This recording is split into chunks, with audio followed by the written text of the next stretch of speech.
One of the big problems is the fact that if, let's say, Jeb or Mitch Daniels or Paul Ryan or Chris Christie were running, I would say, okay, great. I may not agree with them on all issues, but they're going to tackle the one issue that I'm obsessed about, and that is the national debt. If there were a Republican that I was convinced was going to be disciplined on the debt, then I would already be supporting him, and I'm sure my family would already be giving him money. There's not. If there were a Republican that I was convinced was going to be disciplined on the debt, then I would already be supporting him, and I'm sure my family would already be giving him money. There's not.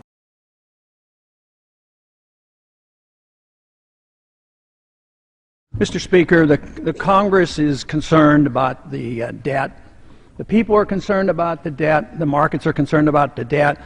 The world is concerned about the debt. The Congress has been reckless, and the deficits had continued to grow, and the crisis that we're facing today is an inevitable consequence. I believe we're in denial here in the Congress. If we had the vaguest idea of how serious this crisis is financially, not only for us but for the world, we'd cut spending, because you can't solve the problem of debt by accumulating more debt. It's just impossible to do this.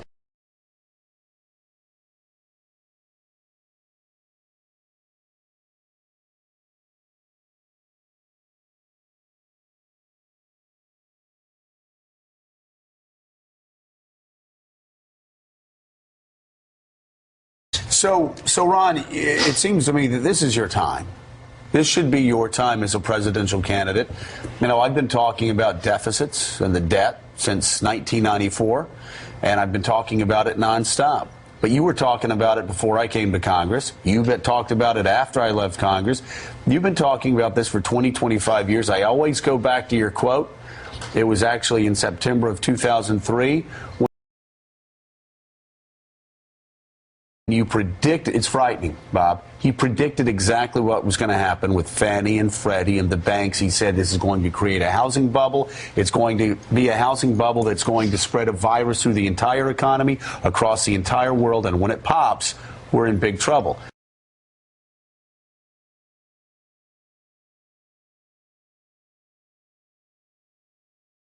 The one issue that I'm obsessed about, and that is the national debt, the national debt. And there's been a study by a centrist group out comparing what Republicans are doing on the debt in the long term with the White House. Yeah, I don't think you're going to be. I don't think you're going to be enthusiastic about the Republicans' deficit proposals. But let's go through them. The Committee for Responsible Federal Budget, which is a nonpartisan group, has done an analysis. All three candidates have. All three candidates have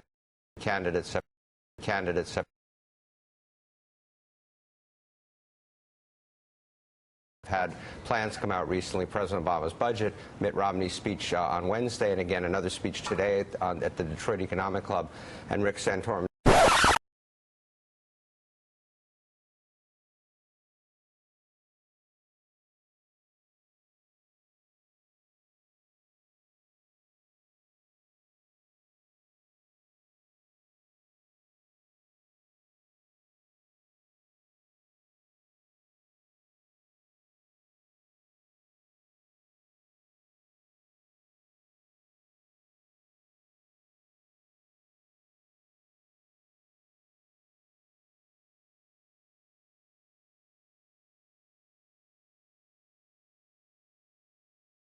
Good morning, everybody. Thank you for joining us. I'm really pleased today to be reintroducing our project, U.S. Budget Watch, which is something that we started last campaign season. The purpose of this project is clearly to focus on the important fiscal impacts of campaign promises. Promises that get made throughout the campaign through a nonpartisan lens, and just look at the bottom line, how they affect the deficit and debt. So let's just look quickly at the three pieces of a budget. The first is the revenue side, and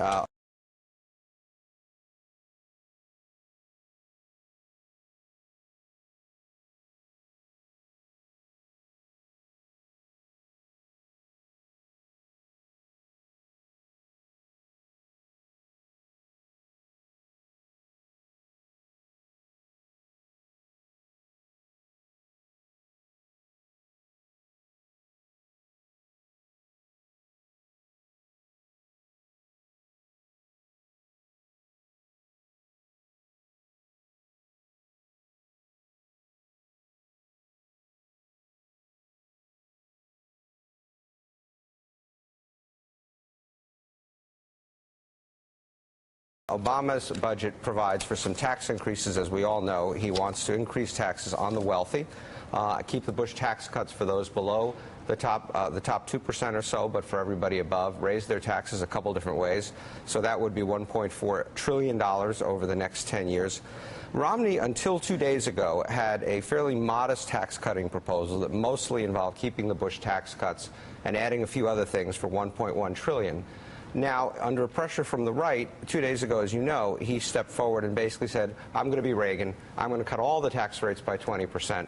And so now he's showing a revenue loss of $3.7 trillion. And then you have Rick Santorum. But just on Romney, they say they're going to make that up with other stuff, but until they do, the right way to score it is not that. Rick Santorum has even more aggressive. He wants two tax rates, 10% and I think 25%.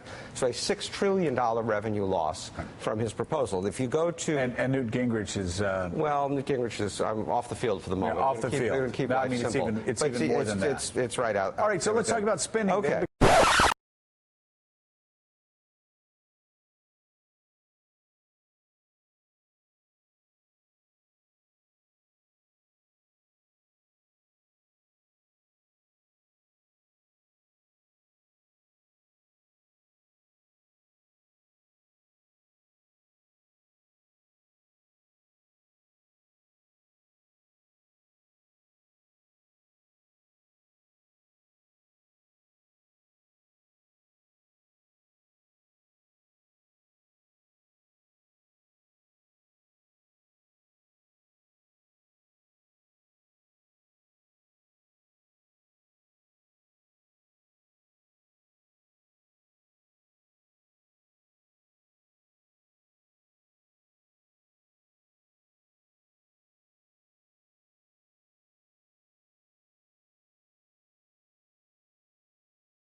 Because since they're cutting taxes, I'm sure they're cutting spending as well.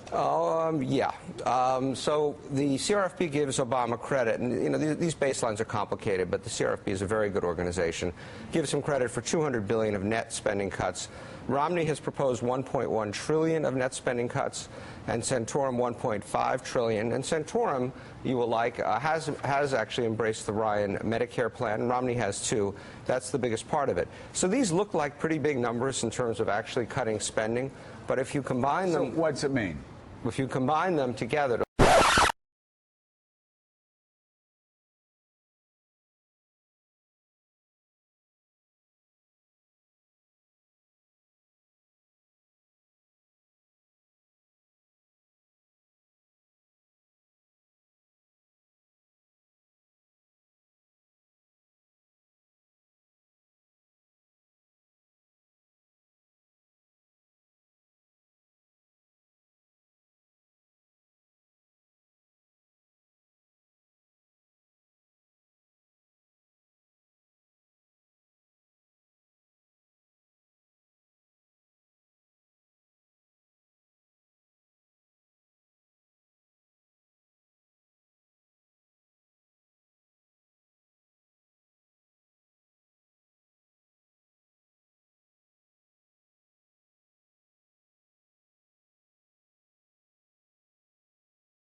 Look at the deficit.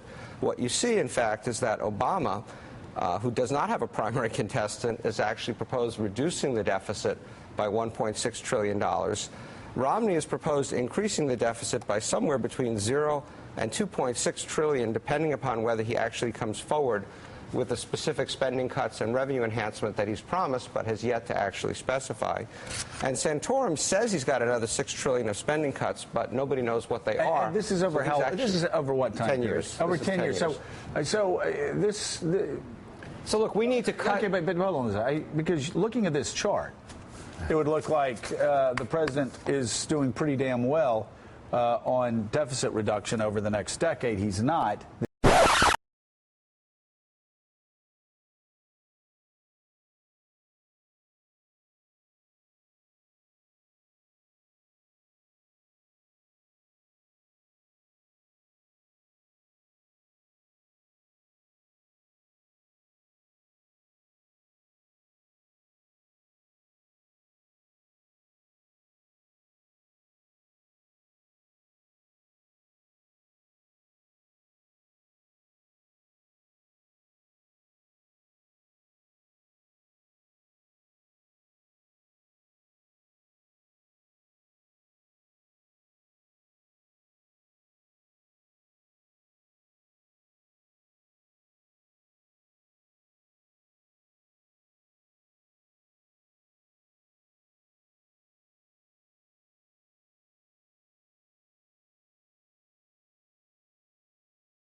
What my plan does is it addresses taxes in a little different way. We're talking about the tax code, but that's the consequence, that's the symptom. The disease is spending. Every time you spend, spending is a tax. We tax the people, we borrow, and then we print the money, and the prices go up, and that is a tax. So you have to address the subject of spending. That is the tax. That is the reason I go after the spending. I propose in the first year, cut $1 trillion out of the budget in 5 departments. The deficit is exploding. It's going to be over $20 billion, trillion dollars. It is an absolute nightmare. But let's put that chart back up there. An absolute nightmare. The spending over the next decade, it's unsustainable. But the takeaway from this chart is that as bad as the president's deficits are in the future, to a degree, the Republicans' proposed budget plans makes that terrible situation even worse.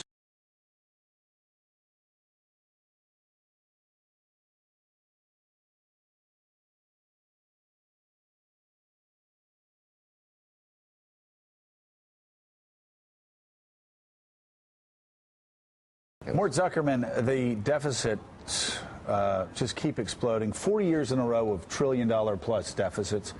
You look, again, over the next 5, 6, 7, 8 years, the numbers are unsustainable. Right. We're talking about fantasy. Right. The United States government is not going to be able to spend this much money. Right. We're not going to be able to run the deficits like we're running. We're not going to be able to pile up more national debt. Right. These politicians, from Barack Obama to Mitt Romney to Rick Santorum to Newt Gingrich, are living in the past. We've run out of money.